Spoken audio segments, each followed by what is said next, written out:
આજે આપણે માહિતી મેળવવાની છે આવાસ યોજના વિશે, એટલે કે પંડિત દીનદયાળ ઉપાધ્યાય આવાસ યોજના વિશે।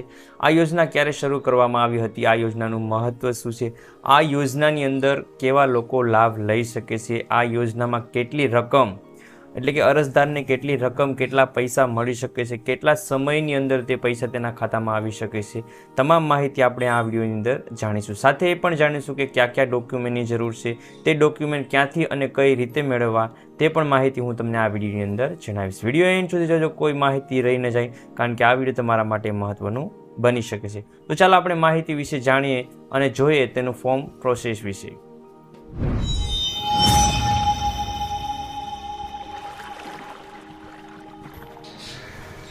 પંડિત દીનદયાળ ઉપાધ્યાય આવાસ યોજના વિશે આપણે વાત કરવાની છે, જેમાં 1,70,000 રૂપિયાની સહાય। તો ચાલો આપણે જાણીએ સંપૂર્ણ માહિતી વિશે।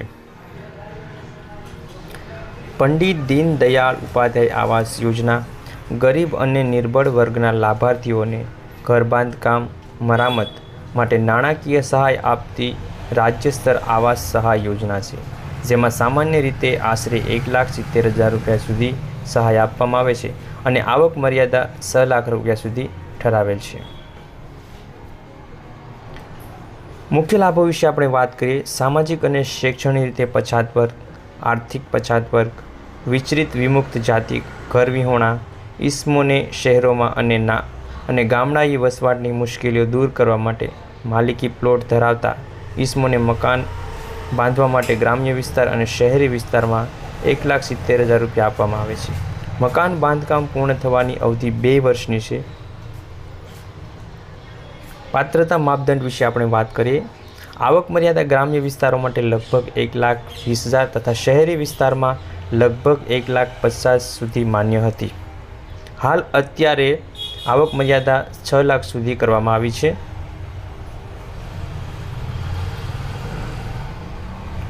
અરજીની પ્રક્રિયા વિશે વાત કરીએ તો તાલુકા જિલ્લા કક્ષાએ સમાજ ન્યાય અથવા જિલ્લા કલેક્ટર સાથે સંકળાયેલ વિભાગ મારફતે ઓનલાઈન અરજી સૂચવવાની સમયાંતરે પ્રકાશિત થાય છે અને સંબંધિત જિલ્લા વેબસાઇટ ઉપર ફોર્મ ઉપલબ્ધ હોય છે। સત્તાવાર જાહેરાત જાહેર થાય ત્યારે જરૂરી દસ્તાવેજો આવક પ્રમાણપત્ર, રહેઠાણ પુરાવો, ઓળખ પુરાવો, જમીન મકાન સંબંધિત કાગળો સાથે નિર્ધારિત પોર્ટલ ઉપર અરજી કરવી પડે છે। યોજના માટે અરજી કેવી રીતે કરવી તેની વાત કરીએ। સૌપ્રથમ ઈ સમાજ કલ્યાણની સત્તાવાર વેબસાઇટ તમે જોઈ શકો છો, eSamajKalyan.gujarat.government.in પર જાઓ। જો તમે પહેલેથી રજિસ્ટ્રેશન નથી કર્યું તો નવું રજિસ્ટ્રેશન કરો। રજિસ્ટ્રેશન માટે તમારું નામ, જાતિ, મોબાઈલ નંબર, જન્મ તારીખ અને પાસપોર્ટ કેપ્ચા ભરવો પડશે। પછી લોગિન કરો અને પંડિત દીનદયાળ ઉપાધ્યાય આવાસ યોજના વિકલ્પ પસંદ કરો। ત્યારબાદ અરજીના ફોર્મમાં તમારી બધી જ વ્યક્તિગત માહિતી યોગ્ય રીતે ભરો, જેમાં નામ, સરનામું, મોબાઈલ નંબર, આવક, કુટુંબ સભ્યોની સંખ્યા વગેરે હોવી જરૂરી છે। જરૂરી દસ્તાવેજો અપલોડ કરવા, જેમ કે જાતિ પ્રમાણપત્ર, આવક પ્રમાણપત્ર, રહેઠાણ પુરાવો, જમીન માલિકી અને બીજા પ્રાસંગિક દસ્તાવેજો। ફોર્મ પૂરું થયા પછી સેવ કરો અને સમાપ્ત કરો। અરજીઓની પ્રિન્ટ પોતાની તાલુકા કચેરીમાં જમા કરાવો। અરજીના અનુસંધાને કાર્યવાહી થવા પર તલાટી અથવા સર્કલ ઇન્સ્પેક્ટર દ્વારા તપાસ કરવામાં આવશે અને મંજૂર થાય ત્યારે બેનિફિશરીને સહાય આપીશું। આ રીતે ઓનલાઈન અરજી કરીને તમે પંડિત દીનદયાળ ઉપાધ્યાય આવાસ યોજના હેઠળ રૂપિયા 1,70,000 સુધીની મકાન માટે સહાય મેળવી શકો છો।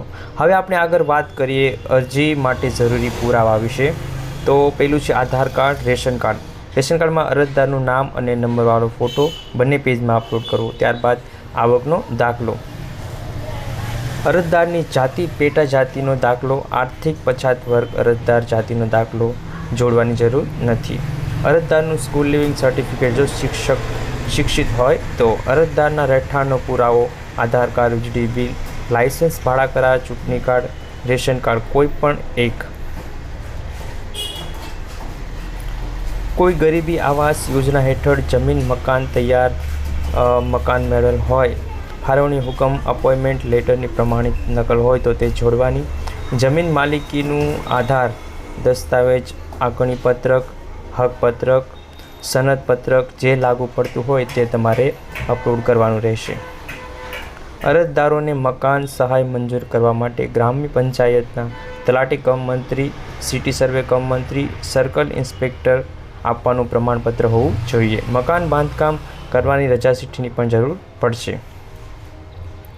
બીપીએલનો દાખલો હોય તો બીપીએલનો દાખલો ખાસ અપલોડ કરવો.